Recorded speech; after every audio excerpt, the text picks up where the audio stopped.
Hello everyone, यह है learn core Java video series. यह वीडियो सीरीज उनके लिए है जो कंप्लीट कोर जावा सीखना चाहते हैं। यह इस वीडियो सीरीज का वीडियो नंबर 57 है। इस वीडियो में हम checked exception and unchecked exception के बारे में समझेंगे। So let us get started. Before we discuss what is checked exception and what is unchecked exception, we should know the inheritance hierarchy in which exception classes are provided. यानी सबसे पहले हम exception classes जो कि एक inheritance hierarchy में हमें provide की गई है जावा के द्वारा, उसको हम डिस्कस करेंगे। कहने का मतलब है कि जो इनबिल्ट एक्सेप्शन क्लासेस है वह सभी एक इनहेरिटेंस हायरार्की में प्रोवाइड की है, और उस इनहेरिटेंस हायरार्की की जो सुपर मोस्ट क्लास है वो है थ्रोएबल, जैसा कि हमें यहाँ पे दिखाई दे रहा है। सो थ्रोएबल क्लास जो है वह सभी एक्सेप्शन क्लासेस की सुपर क्लास है। अब थ्रोएबल एक्सेप्शन क्लास की डायरेक्टली दो सब क्लासेस है। पहली है एक्सेप्शन और दूसरी है एरर। फिर एरर की भी कुछ सब क्लासेस है और इधर एक्सेप्शन की भी कुछ सब क्लासेस है। फिर उन सब क्लासेस की भी सब क्लासेस है जिसे यहाँ पे हमने डायग्राम में दिखाया भी है। Now just try to understand. इस डायग्राम को यदि हम ध्यान से देखें तो कुछ क्लासेस को मैंने यहाँ पे ग्रीन कलर में शो किया है और कुछ क्लासेस के नाम को मैंने रेड कलर में शो किया हुआ है। सो जो ग्रीन कलर में क्लासेस को हम शो कर रहे हैं वह है रन टाइम एक्सेप्शन और उसकी सब क्लासेस एंड एरर और उसकी सब क्लासेस। सो यहाँ पे जो रन टाइम एक्सेप्शन और उसकी सब क्लासेस है और एरर और उसकी जो सब क्लासेस है उसको जावा ने एक कैटेगरी में रखा है जिसको हम बोलते हैं अनचेक्ड एक्सेप्शन कैटेगरी। और रन टाइम एक्सेप्शन और उसकी सब क्लासेस एंड एरर और उसकी सब क्लासेस, इनको छोड़कर बाकी की जो बची हुई क्लासेस है एक्सेप्शन क्लासेस, उनको रखा गया है चेक्ड एक्सेप्शन कैटेगरी में। So if you want to define the checked exception and unchecked exception, first thing you remember, unchecked exception या चेक्ड एक्सेप्शन ये एक्सेप्शन क्लासेस नहीं है, अपितु ये एक्सेप्शन क्लासेस की कैटेगरीज है। तो अनचेक्ड एक्सेप्शन में वह क्लासेस आती है जो रन टाइम एक्सेप्शन या फिर एरर और उसकी सब क्लासेस है, और चेक्ड एक्सेप्शन में रन टाइम एक्सेप्शन और उसकी सब क्लासेस और एरर और उसकी सब क्लासेस को छोड़कर जितनी भी बची हुई सब क्लासेस है वह आएगी।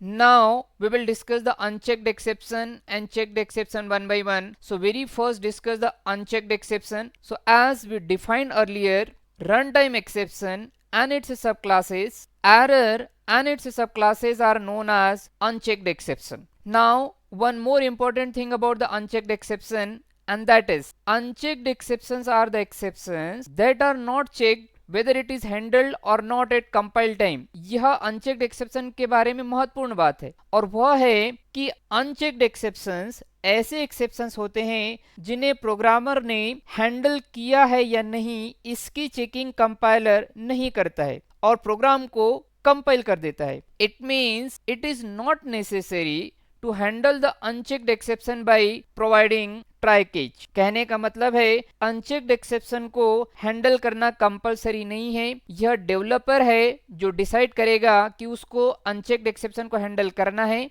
या नहीं। ना इसी को हम एक प्रोग्राम लेकर समझें तो यहाँ पर आपको एक प्रोग्राम दिखाई दे रहा है जिसमें हमने क्लास डेमो क्रिएट किया, जिसमें मेन मेथड को हमने डिफाइन किया है और मेन मेथड के अंदर हमने एक स्टेटमेंट लिखा हुआ है जो कि है int I equal integer dot parseInt and in the parentheses in the double quote written abc। यानी इस प्रोग्राम में हमने parseInt मेथड जो कि इंटीजर क्लास की स्टैटिक मेथड है उसको कॉल किया है और उसको एज ए आर्गुमेंट हमने एक स्ट्रिंग दिया हुआ है जिसमें कैरेक्टर्स है ABC। जैसा कि हम जानते हैं कि जो parseInt मेथड है वह स्ट्रिंग को इंटीजर वैल्यू में कन्वर्ट करती है, परंतु यदि parseInt मेथड को आपने ऐसी स्ट्रिंग पास की है जिसमें डिजिट के अलावा कोई कैरेक्टर है, यानी 0 to 9 कैरेक्टर के अलावा कोई कैरेक्टर है, कोई अल्फाबेट है या स्पेशल सिंबल है, तो पार्सिंग फेल हो जाती है और यह जो parseInt मेथड है यह नंबर फॉर्मेट एक्सेप्शन जनरेट करती है।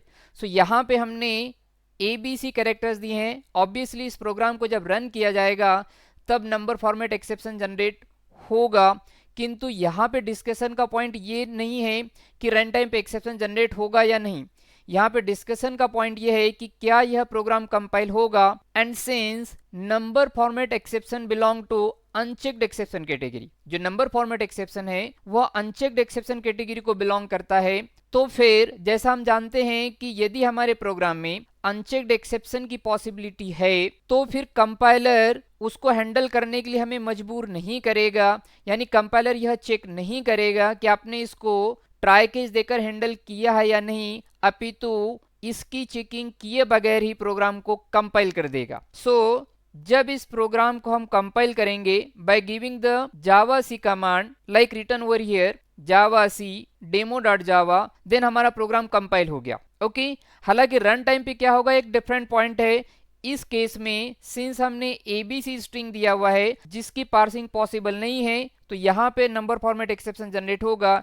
यानी जब हम इसको रन करेंगे तो रन करने पर हमें नंबर फॉर्मेट एक्सेप्शन मिलेगा। जैसा आप यहाँ पे देख सकते हो, हमने जावा डेमो कमांड देके इसको रन किया तो हमें नंबर फॉर्मेट एक्सेप्शन यहाँ पे लिखा हुआ मिला और प्रोग्राम टर्मिनेट भी हो गया। बट पॉइंट क्या है कि यहाँ पर हमारे प्रोग्राम में अनचेक्ड एक्सेप्शन की पॉसिबिलिटी थी जो कि नंबर फॉर्मेट एक्सेप्शन है, किंतु हमारा प्रोग्राम कंपाइल हो गया था रन टाइम पे। सिंस एक्सेप्शन जनरेट होने की कंडीशन यहाँ पे थी इसलिए एक्सेप्शन जनरेट हुआ। नाउ जो हमने सीखा वो यह कि अनचेक्ड एक्सेप्शन की पॉसिबिलिटी होने के बावजूद प्रोग्राम कंपाइल हो गया था।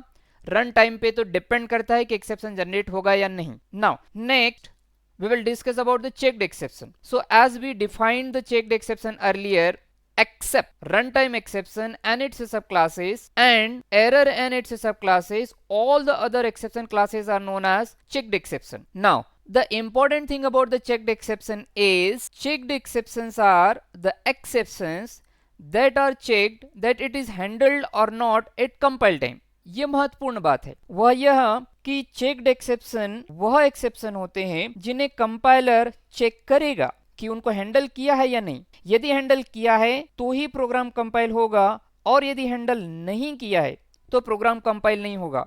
It means it is necessary to handle the checked exception by providing try catch or declare it to be thrown. कहने का मतलब है कि यदि चेक्ड एक्सेप्शन की पॉसिबिलिटी है तो या तो उसको ट्राई केस देकर हैंडल करो या फिर उसको थ्रोज क्लॉज में लिखो, अदरवाइज आपका प्रोग्राम कंपाइल नहीं होगा।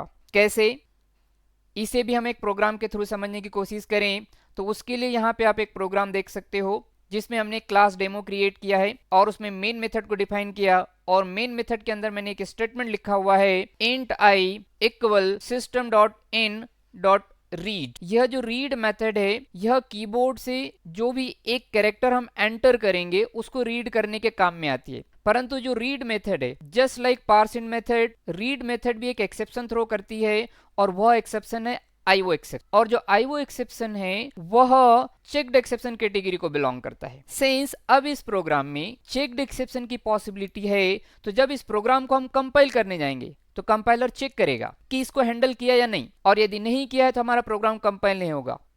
जैसे देखें हमने यहाँ पे इस प्रोग्राम को कंपाइल करने के लिए कमांड दिया जावा सी demo.java और जैसे हम इसको कंपाइल करने जाएंगे हमें एक एरर शो होगा unreported exception IO exception must be caught और डिक्लेयर टू बी थ्रोन। कहने का मतलब है कि हमारे प्रोग्राम में चेक्ड एक्सेप्शन की पॉसिबिलिटी है और जब भी हमारे प्रोग्राम में चेक्ड एक्सेप्शन की पॉसिबिलिटी होती है तो उसको हैंडल करना या फिर थ्रोज क्लॉज में लिखना कंपलसरी है, नहीं तो प्रोग्राम कंपाइल नहीं होगा और यहाँ पर जो एरर हमें शो हो रही है वह जनरेट होगी। So whenever you get the error like this, कैसे unreported exception any exception name must be caught और डिक्लेयर टू बी थ्रोन, तो समझ जाना कि यहाँ पे चेक्ड एक्सेप्शन की पॉसिबिलिटी है तो या तो आप ट्राई केस दो और उसको हैंडल करो या फिर इसको थ्रोज क्लॉज में मेंशन करो। सो नाउ अब मैंने क्या किया हुआ है, यहाँ पे वह जो स्टेटमेंट था int I equal system dot in dot read, इसको मैंने ट्राई के अंदर लिखा और फिर केच प्रोवाइड कर दिया जिसमें हमने आईओ एक्सेप्शन क्लास लिखा हुआ है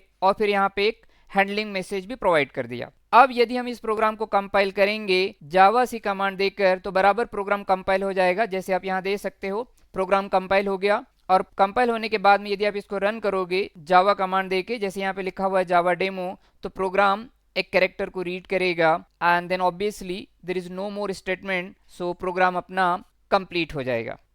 So in this way we learn over here what is checked exception and what is unchecked exception. Core Java से रिलेटेड अन्य कंसेप्ट को समझने के लिए आप इस learn core Java video series के अन्य वीडियोस को भी देखें और जावा से रिलेटेड कोई भी डाउट यदि आपके पास में है तो उसको कमेंट बॉक्स में लिखें। Thanks for watching this video.